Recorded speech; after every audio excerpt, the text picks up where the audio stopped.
এখন দেখছেন YouTube channel Nitai media live. আজ এটার বড় অভাব। সত্য থেকে আমরা অনেক সত্যং বদ ধর্মং চর, এটাই ছিল বেদের মন্ত্র, সত্যকে আঁকড়ে ধরো। আচ্ছা, সত্য কাকে বলে? অপরের হিতের কল্যাণে যতটুকু দেখেছি, যতটুকু অনুভব করেছি, প্রীতি বা ভীতির দ্বারা প্রভাবিত না হয়ে কায় মনো বাক্যের দ্বারা ততটুকু প্রকাশের নাম সত্য। আবার বলি, যতটুকু দেখেছি, যতটুকু অনুভব করেছি, ততটুকু স্নেহ বা ভয়ে অতিআসক্ত করে, কম বেশি না করে, কায় মনো বাক্যের দ্বারা, মন যা বলবে, বাক্য যা বলবে, সেই কায় মনো বাক্যের দ্বারা ততটুকু অপরের হিতের জন্য প্রকাশ করার নামই সত্য। আমাদের মনে পড়ে 18 বছরের ক্ষুদেরামকে দেশবন্ধু চিত্তরঞ্জন দাস বলেছিল, ক্ষুদেরাম একবার কোর্টে দাঁড়িয়ে বলো বোমাটা তুমি ফেলোনি। ক্ষুদেরামের মতো 18 বছরের এই কিশোর যুবক বলেছিলেন, গীতা আমাকে মিথ্যা বলতে শেখায়নি, সত্যের উপরেই আমার সনাতন দাঁড় করেছে। আমি ফাঁসির কাস্টে নিজে ঝুলবো ফাঁসির দড়িতে, কিন্তু মিথ্যা বলতে, একটা মিথ্যা বললে ক্ষুদেরামের এই প্রথম স্বাধীনতা আন্দোলনে শহীদ হতো না। আজ আমরা সত্যকেই যেন ভুলতে বসেছি। সত্য কি বস্তু এরপরে আমাদের খুঁজে বেড়াতে হবে, সত্য কাকে বলে। এই জন্য ধর্ম দাঁড়িয়ে আছে সত্যের উপরে, এটা অনেকটা শিথিল হয়ে গেছে। দ্বিতীয় ছিল তপস্যা। তপস্যা কি আছে আমাদের? তপস্যা বলতে নিজের তাপকে সহ্য করা, কষ্টকে সহ্য করা। এই যে সুখ দুঃখ, মান অপমান, শীত গ্রীষ্ম, এগুলিকে যে যত ভগবানের দিকে চেয়ে, পরমের দিকে চেয়ে এগুলো সহ্য করতে পারে, স্থিতিপ্রজ্ঞ হতে পারে, তারই নাম তপস্যা। যেমন এখন আপনারা তপস্যাই করছেন, এই কায় ক্লেশ স্বীকার করে যে সাধু সঙ্গে হরিকথা শ্রবণ করছেন, এই তাপ সহ্য করার নামই হলো তপস্যা। তৃতীয়টা শৌচ। কিন্তু দুঃখের বিষয়, আমি গতকাল কোথায় শৌচের একটা কথা বলতে গিয়ে দেখি কিছু কমেন্ট এসছে। কি বলে তাকে, সেই কমেন্টে লিখেছে যে না, মলমূত্র ত্যাগ করে কাপড় বদলাতে হবে, জল শৌচ করতে হবে। কোথায় পেয়েছেন? আজগুবি গল্প, ব্যবসা করছেন, এরকম কথাও শুনতে হয় আমাদের। জানি না এখন সৎ কথাটাও বলবার মতো পরিবেশ নাই। শাস্ত্রে আছে, সুচিতা না হলে, সদাচার না হলে ঈশ্বর পাওয়া যায় না। তবে হ্যাঁ, বাইরের হাত ধোয়া, পা ধোয়া, বারবার আসমন করাই শুধু সুচিতা না, ভেতরে হিংসা না থাকা, অপরের উন্নতি দেখে হৃদয়ে জ্বালা না হওয়া, এটাই হলো সুচিতা। ভেতরে বাইরে দুটোই দরকার। বাইরে দরকার না এমন নয়, মন ঠিক থাকলে হলো। সেটা কখন? বাইরেও ঠিক হওয়ার প্রয়োজন আছে, সদাচার প্রয়োজন। যেমন অন্তর সদাচার, বাইরের সদাচার। অন্তর সদাচার তো জল দিয়ে হবে না। লোকের উন্নতি দেখে যেন হৃদয়ে জ্বালা না হয়, অন্যের সুখ দেখে, কল্যাণ দেখে যেন তোমার চিত্ত প্রসন্ন হয়, দুঃখ না পায়। অপরের হিংসা, অপরের ধ্বংস চিন্তা না করাই হলো ভেতরের শুদ্ধিতা। এটা যেমন দরকার, বাইরের সদাচারও দরকার। দ্বিতীয় হলো দান। এই দান শ্রেষ্ঠ কি? বস্ত্র দান, অন্ন দান, বাসস্থান দান, রোগীকে ঔষধ দান, কন্যাদায়গ্রস্তকে অর্থ দান। দান অনেকগুলি, সবকিছু শ্রেয়, কিন্তু সর্বশ্রেষ্ঠ দান হলো যেটা আজকে হচ্ছে, সকলকে একত্রিত করে ভগবত চেতনা দান। ভক্তি দানই হলো, ধর্ম দানই হলো সর্বশ্রেষ্ঠ দান। আরে অন্ন দিলে ক্ষুধা আবার লাগবে, বস্ত্র দিলে এটা আবার মলিন হবে, ঘর বেঁধে দিলে ঘর ভেঙে যাবে। কিন্তু যদি মানুষকে ধর্ম, চেতনা, আধ্যাত্মিকতা দান করতে পারেন, সে দান অক্ষয় হয়ে থাকবে। এই জন্য যারা অর্থ ব্যয় করে, কায়িক পরিশ্রম দ্বারা এই জাতীয় ভাগবত ধর্ম আলোচনার অনুষ্ঠানাদি করেন, এটাই হলো সর্বশ্রেষ্ঠ দান। আর বাইরের দানের আজ বিড়ম্বনা। আজকে বাইরের দান মানে কেমন জানেন? আগে ক্যামেরাম্যানকে, ফটোগ্রাফারকে, সংবাদপত্রের ফটোগ্রাফারকে সামনে রাখা, একটা ধুতি দিতে গেলেই ক্যামেরার শট আগে, যেন কালকে পত্রিকায় যায়। এটাকে দান বলে? শাস্ত্র বলছে যেটা দক্ষিণ হস্ত দিয়ে যাচ্ছ, যেন বাম হস্ত এখন ছবি তোলার জন্যই দান। আরে একবার একজন শুনেছেন যে দান করতে হয় গোপনে, নাম প্রকাশ করতে নেই। তো তিনি 10,000 টাকা একটা অনুষ্ঠানে দান করার পর উসকুস করছে, এত লোকের নাম বলছে, আমি 10,000 দিলাম, আমার নাম বলবে না? তো ঘোষককে অনুষ্ঠানের শেষ হওয়ার কিছুক্ষণ আগে ডেকে বললেন কি, আপনি এক কাজ করুন, আপনি মাইকে ঘোষণা দিন যে 10,000 টাকা যিনি দান করেছেন তিনি এই আসরের মধ্যেই আছেন। বলার পর কিছুক্ষণ পর বলছে, এটা বলুন উনি তৃতীয় বেঞ্চিতে বসে আছে, গোপনের নাম বলা যাবে না। শেষে ওনার মন চাচ্ছে না, উনি বললেন তৃতীয় বেঞ্চির একেবারে দক্ষিণে যিনি, এইভাবে বলেন। তার মানে কি, আজকে আমরা দান করি ঢাকঢোল পিটানোর জন্য। অনেক জায়গায় কম্বল দানের 1 সপ্তাহ আগে মাইকিং হয়, কম্বল দান। আচ্ছা, কম্বল শব্দের অর্থ কি? কম বল যুক্ত কম্বল, মানে যাদের গায়ে বল কম, এদের শীত লাগে বেশি, কম্বলটা শীতের দিনে শৈত্য প্রভাবে তাদের প্রয়োজন। কম বল লোকগুলো কম্বল আনতে গেল 200, কিন্তু গিয়ে তারা দেখলো বেশি বল যাদের, তারা আগে গিয়ে হাজির। যাদের গায়ে বল বেশি তারা গিয়ে হাজির। আর পরিস্থিতি কি হয় জানেন? ঢাকঢোল পিটানোর কারণে ওই বেশি বলের চাপে কম বলের লোকগুলো পায় পিষ্ট হয়ে অনেক জায়গায় মারাও যায়। এই হলো কলিযুগের দানের দুরবস্থা, অনেক জায়গায় ঘটে এটা। এই জন্য দয়া করে যেটুকু করবেন ঢাকঢোল পিটাবেন না। দান করলে যত গোপন করতে পারেন ততই মঙ্গল। দানের মধ্যে শ্রেষ্ঠ এইটি। সব কিছু কেমন ভেঙে চুরে টর্নেডো ঝড়ের মতো সব ওলট পালট হয়ে গেছে। ধর্মের সেতুটা যেন ভেঙে গেছে। আর এপার ওপার গতাগতির জন্য যে সেতুটা ছিল, প্রবল টর্নেডো ঝড়ে সেতু ভেঙে গেছে, আর ধর্মের সেতুটাও ভেঙে গেছে। না আছে সত্য, না আছে শৌচতা, না আছে তপস্যা, না আছে দান। বাইরে শুধু বিজ্ঞাপনের হয়ে গেছে সবকিছু। যার পেছনে যত লোক, যার বিজ্ঞাপন যত বেশি, তার মহিমাকেই আমরা বেশি করে দেখি। এরকম নয়। তো এই দুরবস্থা থেকে মহারাজ পরীক্ষিত খুব কষ্ট পেয়েছিলেন। কষ্ট পাওয়ার পরেই তার জীবনে এই ভাব এসে যায়, এটাও অসৎসঙ্গ। জরাসন্ধর মুকুট পরেছিলেন উনি। এই জন্য আগেই বলেছি, স্পর্শ দোষ, অন্ন দোষ, সঙ্গ দোষ, এই দোষগুলোকে উপেক্ষা করা যাবে না। এই জন্য আমি যেটা বলতে চেয়েছিলাম, এই কাল কবলিত কলির হাত থেকে বাঁচবার এখন উপায়টি বলে আপনাদের আর অত্যাচার যন্ত্রণা দেব না। অনেক কষ্ট পাচ্ছেন আপনারা, এভাবে একটা দাহের মধ্যে বসে অনেক কষ্ট হচ্ছে। তারপরেও আমি আপনাদের বলবো, এর হাত থেকে মুক্তির উপায়, কল্যাণের উপায় আমরা একটু ভক্ত চরিত্র দিয়েই আস্বাদন করব। খুব মনে পড়ছে কেন জানি না করমিতি বায়ের কথা। আমাদের রাজস্থানের মধ্যে জয়পুরে করমিতি বাই বলে, আর জয়পুরের রাজার কাছে একজন রাজ পণ্ডিত থাকতেন, পরশুরাম পণ্ডিত। এই পরশুরাম পণ্ডিতের একমাত্র কন্যা, নাম রাখা হলো ওই দেশের করমিতি। নামটি স্মরণে রাখবেন। এই করমিতি ছোটবেলা থেকে রাজ পণ্ডিতের ঘরে জন্ম। তো পণ্ডিতের কাছে অনেক সাধু সন্ত মহাজন আসতো, আর এই বাড়িতে সাধু গতাগতি, মহাজনের গতাগতি, একটু ভাগবত আলোচনা দ্বারা ভগবানকে ভালোবেসে ফেলে করমিতি বালিকা অবস্থাতে। তার হৃদয়ে ভগবানের এই নাম রূপ লীলা অসমত্ব মাধুর্য সৌন্দর্য অঙ্কিত হয়ে যায়।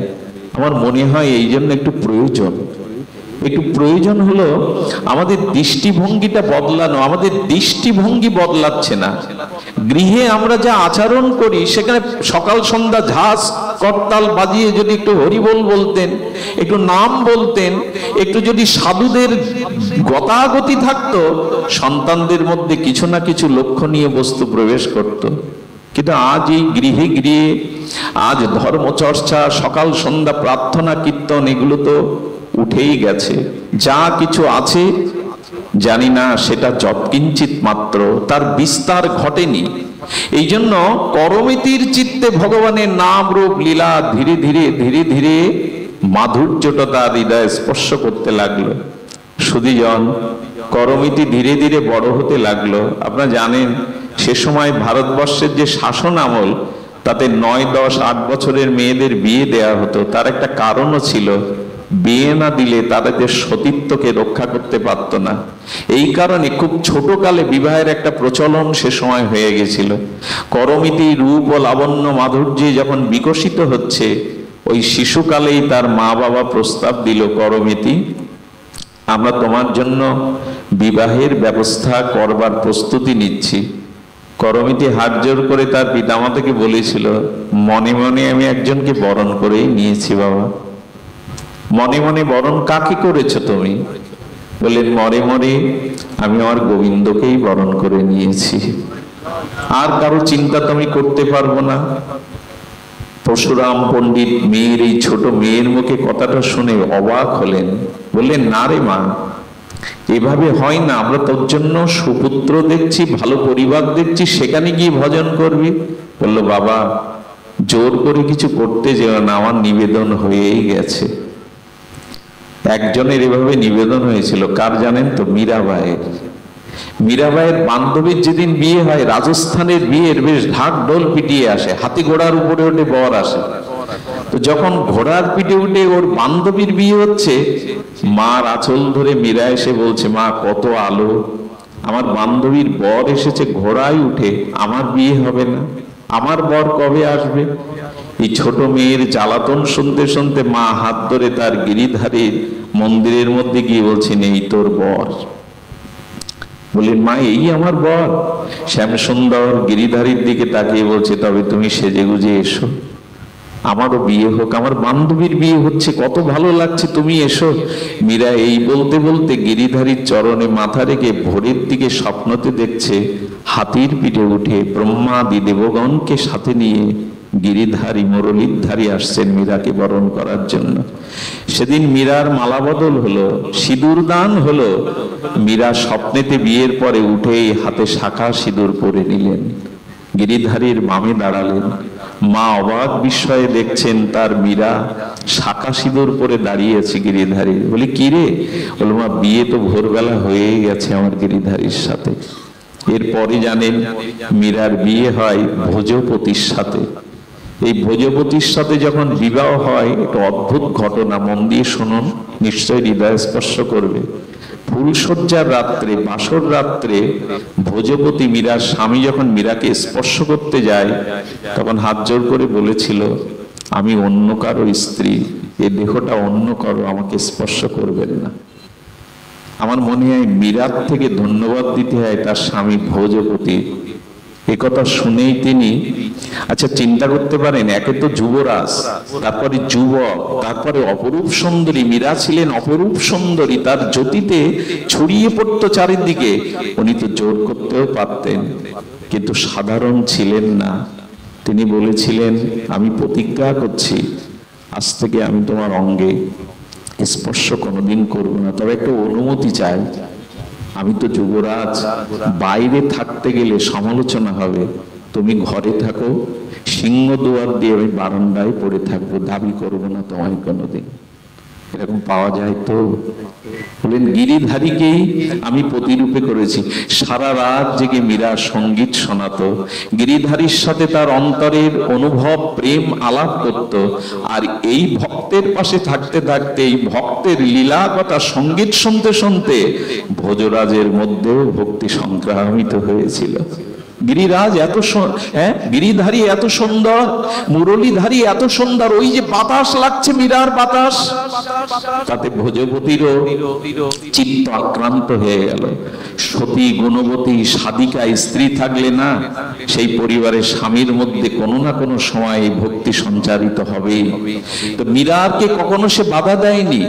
একদিন দেখছে হোলির দিনে মীরা হোলি খেলতে খেলতে, মানুষের শ্যামসুন্দরকে হোলি খেলতে খেলতে শ্যামসুন্দর অন্তর্ধান হয়ে গেছে গোপীদের নিয়ে।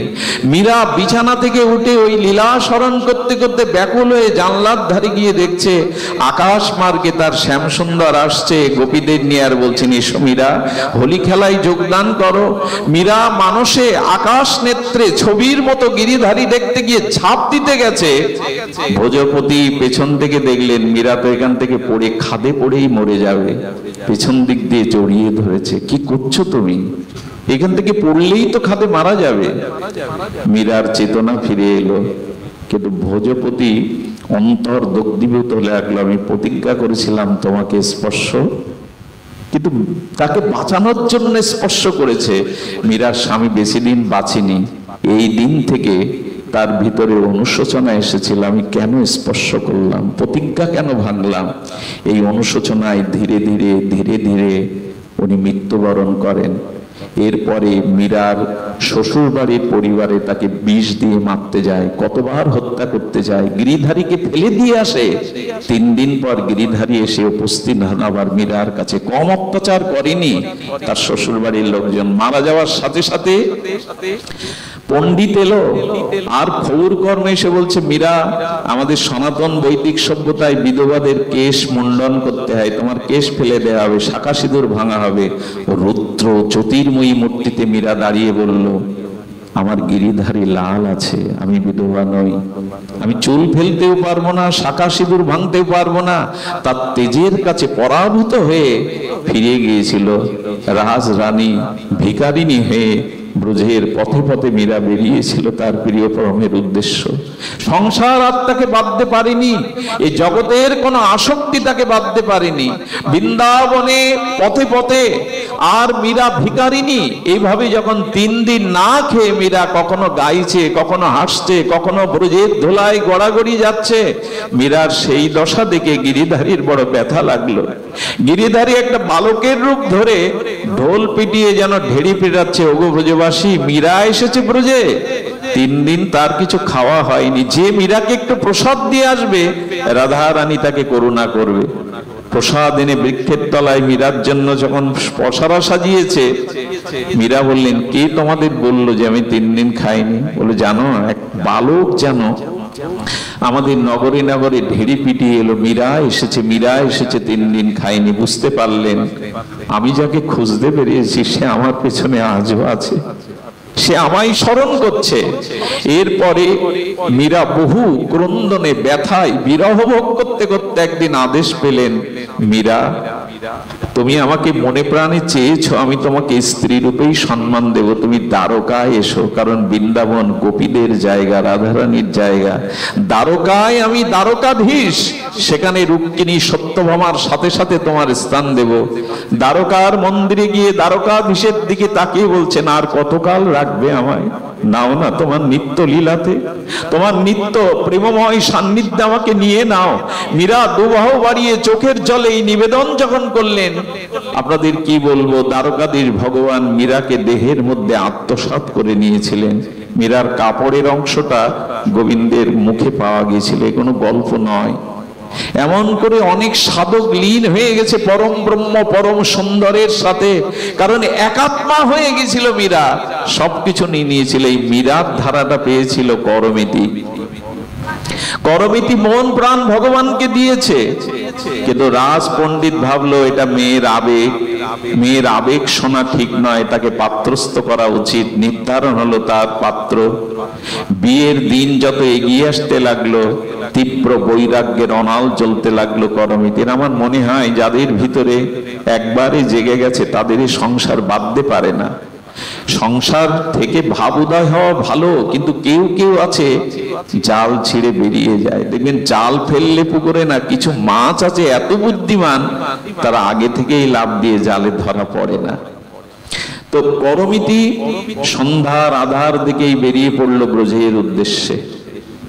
শুনুন মন দিয়ে, ব্রজের উদ্দেশ্যে যেতে যেতে যখন ভোরের আলোতে প্রকাশ হয়ে গেল, করমিতি সংসার ত্যাগ করে চলে গেছে, সঙ্গে সঙ্গে পরশুরাম পণ্ডিত রাজার কাছে গিয়ে বলল, একটু সেনা পাঠান, আমার করমিতি একমাত্র সুলক্ষণা কন্যা, তাকে ছাড়া বাঁচব না।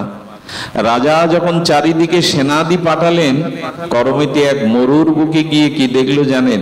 এখানে কোনো গ্রাম নেই, লুকাবার কোনো জায়গা নেই, কিন্তু ভগবান তো একটা উপায় করবে। একটা উট মরে পড়েছিল, আর সেই উটের পেটটা খেতে খেতে সিগাল কুকুর, শপথ সংকল্প প্রাণী খেতে খেতে ওর মধ্যে একটা মানুষ আস্ত বসে থাকতে পারে, উটের পেটটা, আর ওখানে পোকা, কি দুর্গন্ধ! এটা আপনি আমি তার কাছে যেতে পারবো না, কিন্তু ওর মধ্যেই ঢুকলো করমিতি। 3টে দিন ওর মধ্যে ছিল। বলতে পারেন ওই দুর্গন্ধে পোকামাকড়ে কি করেছিল? আচ্ছা, শ্রীগাল কুকুর ওকে খায়নি, বলেন ওর মধ্যে থেকে করমিতি কি করেছিল জানেন? ভগবানের নাম জপ করতেছিল। নামের এমন মহিমা আছে না, নাম যদি হৃদয় থেকে উচ্চারিত হয়, নাম নিতে নিতে নামই নামের মধ্যে প্রকাশ হতে হতে তার দেহটা এত চিন্ময় হয়ে যায়, বাইরের কোন অশুদ্ধতা তার কাছে আর পৌঁছাতে পারে না। আরে হরি নামে বিষ অমৃত হয়, অশুদ্ধতা শুদ্ধ আসে। আমি কি বলবো আপনাদের, নাম নিতে নিতে নিতে ওই মরা পচা দুর্গন্ধ পোকামাকড় শ্রীগাল কুকুর ওকে ছিঁড়ে খায়নি, কারণ নামময় মূর্তিতে ওর মধ্যে বসে আছে। আমি আপনাদের বলবো, কিছু কিছু সাধুর পাশে যাবেন, তারা স্নান হয়তো করেনি 2-10 দিন, ওই একটা কাপড় কীর্তন করতে করতে ধুলায় মাখানো, কিন্তু তাদের পাশে গিয়ে দেখবেন একটা দিব্য গন্ধ আসে, পবিত্র গন্ধ।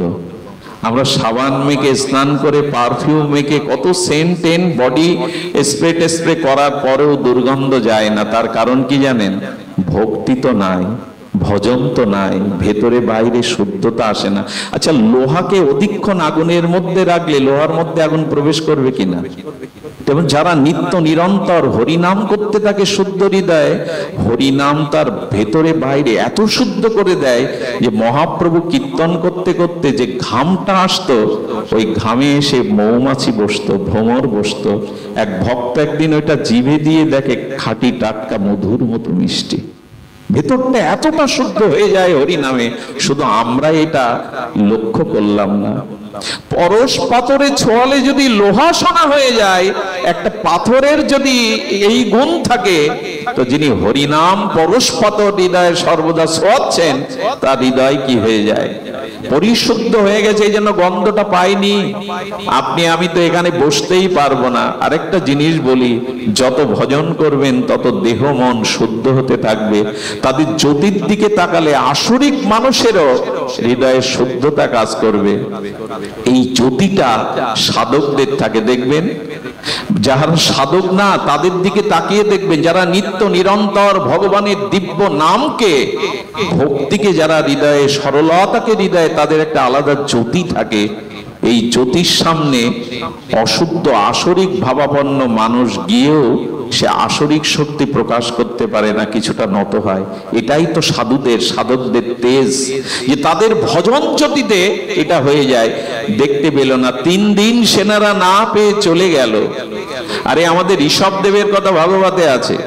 ঋষভদেব ভগবানেরই এক অবতার, তার এত সুনাম ছড়িয়ে পড়লো, তার কাছে রোগ সারাতে পুত্রহীন পুত্রের জন্য যেতে যেতে এত ভিড় লেগে গেল।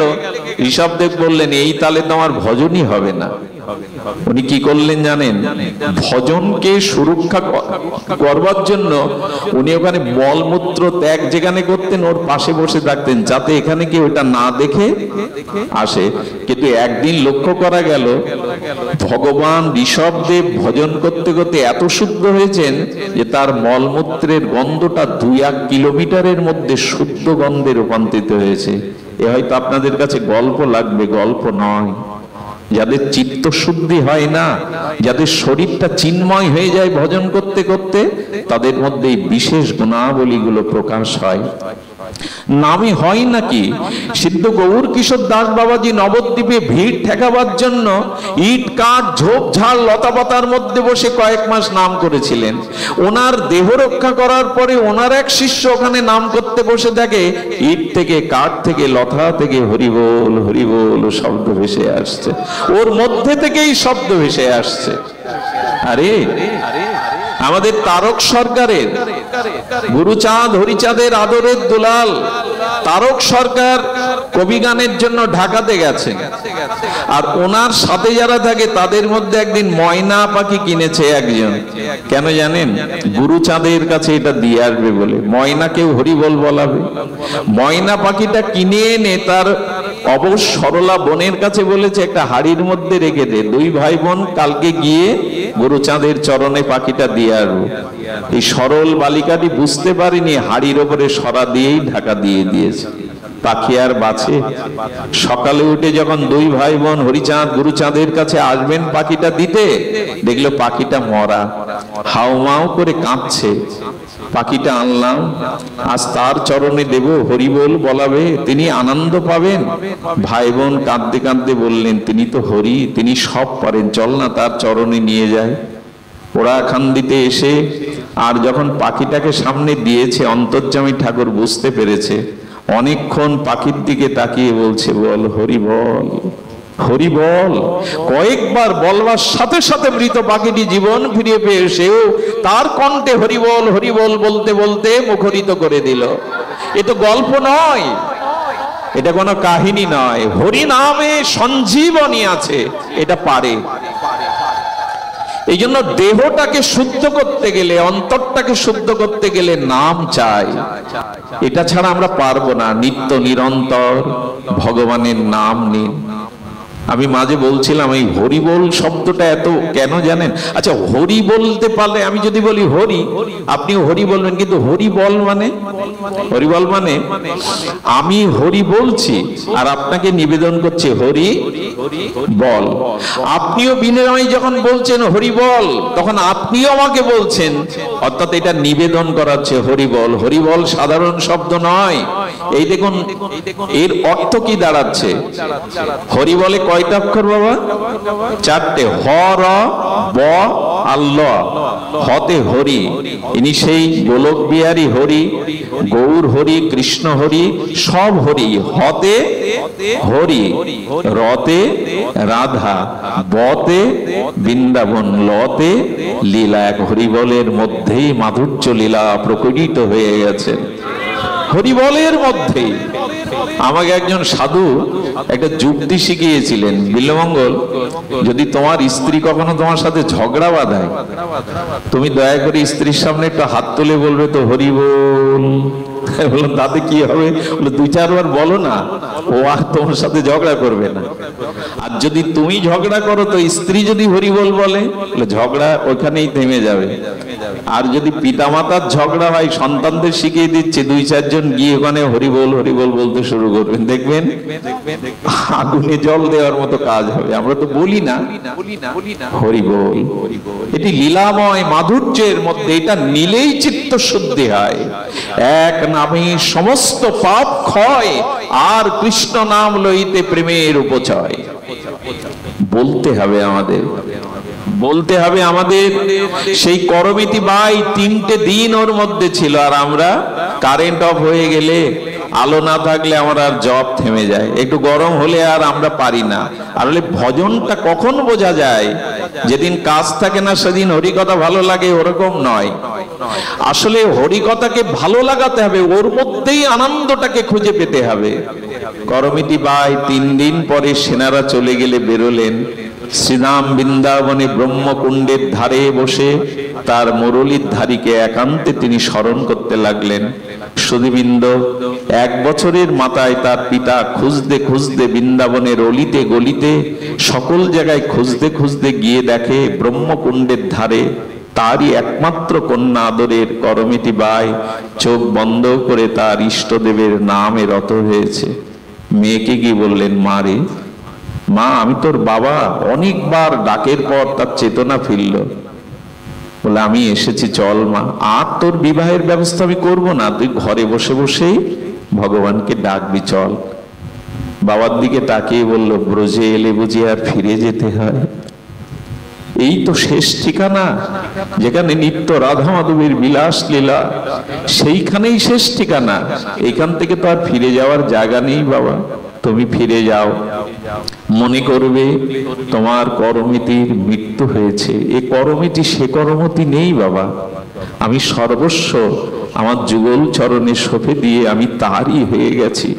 তুমি ফিরে যাও, এখানে তুমি আমাকে আর পাবে না। একথা শুনে ফিরে গিয়ে রাজাও এসেছিলেন একবার। করমিতি, আমি ধাম করে দেব, মন্দির করে দেব। রাজাকে করমিতি বলেছিলেন, আপনি তো রাজমিস্ত্রি, ইটকাঠ পাথর দিয়ে মন্দির করবেন, আর বৃন্দাবনের লতা পাতার মধ্যে কুঞ্জ মন্দির রচনা হয়ে আছে যে বলে, এই মন্দিরেই তো আমি আছি, এই মন্দির ছেড়ে কোথায় যাব? রাজা দেখেছিলেন, অনুভব করেছিলেন করমিতির মধ্যে ব্রজপ্রীতি, মাধব প্রীতি। তিনি ওখানে ছোট একটা কুটির করে দিয়ে বলেছিলেন, থাক মা, এখানে থেকেই ভজন কর। এই যে ভক্ত চরিত্র, এই যে ভগবানের প্রতি আসক্তি, এটাই আমাদের জীবনের অন্যতম শ্রেষ্ঠ চাওয়া, এটাই পাওয়া। ভক্তির মধ্যে দিয়ে আমাদের চিত্তে এমনি করে জেগে উঠুক। জীবনে অনেক কিছু চেয়েছি, অনেক কিছু পেয়েছি, কিন্তু তাতে পরিপূর্ণতা নাই। পরিপূর্ণতা একমাত্র যদি ভগবানকেই চাইতে পারি। আমি শুরু করেছিলাম, জগতে আসক্তি কারো প্রতি প্রবল রাখবেন না। যদি আসক্তি থাকে তো ভগবানকেই দিন। যদি আসক্তি প্রবল দিতে হয় তো রাধা মাধবকে দিয়ে দিন। এই আসক্তি আপনাকে ওখানে কল্যাণ করে দেবে, কিন্তু সংসারের মোহময় আসক্তিতে আমরা যেন ফেসে না যাই। সুধীবৃন্দ, আমি জানি না এই অঞ্চলটা কত শুদ্ধ, কত পবিত্র, তার কারণও আছে। প্রয়াত প্রাতঃস্মরণীয় প্রভুচ্চ চরণ গণেশ পাগলের স্থান এটা, ওনারই মহিমা এটা। না হলে আমার মতো নরকের নর্দমার মূর্খ এই নরাধম এর উপস্থিতিতে আপনারা এত এত শুদ্ধ ভক্তগণ একত্রিত হতে পারেন, এটা আমার কাছে পরম প্রাপ্তির। আর এটা প্রাতঃস্মরণীয় পরম আচার্য দিনের বন্ধু গণেশ পাগলেরই মহিমা। যে অঞ্চলে একজন মহাপুরুষের জন্ম হয় না, 16 যোজন সেখানের মাটিটা পবিত্র হয়ে থাকে। হয়তো আমরা যারা প্রদীপের নিচে অন্ধকার থাকে, তো মহাপুরুষের জন্মস্থলে জন্মালে আমরা বুঝতে পারি না। কিন্তু বৃন্দাবন দাস ঠাকুর বলেছে, যেখানে একজন ভগবানের মহাত্মার জন্ম হয়, 16 যোজন, এক এক যোজন মানে 2.5 কিলোমিটার, 16 যোজন মাটি ভক্তিস্নাত পবিত্র হয়, যদি বিশ্বাসে সেই মাটিকে ধারণ করা যায়। তো আজ আপনাদের এই অঞ্চলে এই মহাত্মাদের যে দিব্য চরিত্র, দিব্য আদর্শ আছে, এই আদর্শকে বুকে নিয়ে আসুন আমরা ভক্তির পথে এগিয়ে যাই। মোহ এবং মায়া যদি আসক্তি জাগাতে হয়, তো প্রিয় পরমের প্রতি আমার আসক্তি যাক। সবশেষে এই মন্ত্রই যেন বলতে পারি, তমেব মাতা চ পিতা তমেব, তমেব বন্ধুশ্চ সখা তমেব, তমেব বিদ্যা দ্রবিণং তমেব, তমেব সর্বং মম দেব দেব। হে প্রিয় পরম, তুমি আমার পিতা, তুমি আমার মাতা, তুমি আমার বন্ধু, তুমি আমার সখা, তুমি আমার দেব দেব। তুমি আমার মধ্যে প্রকাশ হও, আমার মধ্যে যেন তোমারই বাস হয়। এই প্রার্থনা নিবেদন করে, আপনাদের সর্বাঙ্গীন ভগবত ভক্তির প্রার্থনা করে, আবারও প্রাতঃস্মরণীয় প্রভুচ্চ চরণ শ্রী গণেশ পাগল মহাত্মার চরণে হাজারো কোটি দণ্ডবাদ প্রণতি জানিয়ে আজকের মতো হরি কথা এখানেই বিশ্রাম। শ্রী গুরু প্রেমানন্দে হরি। জয় শ্রী রাধে। সুধীজন, একান্ত অনুরোধ,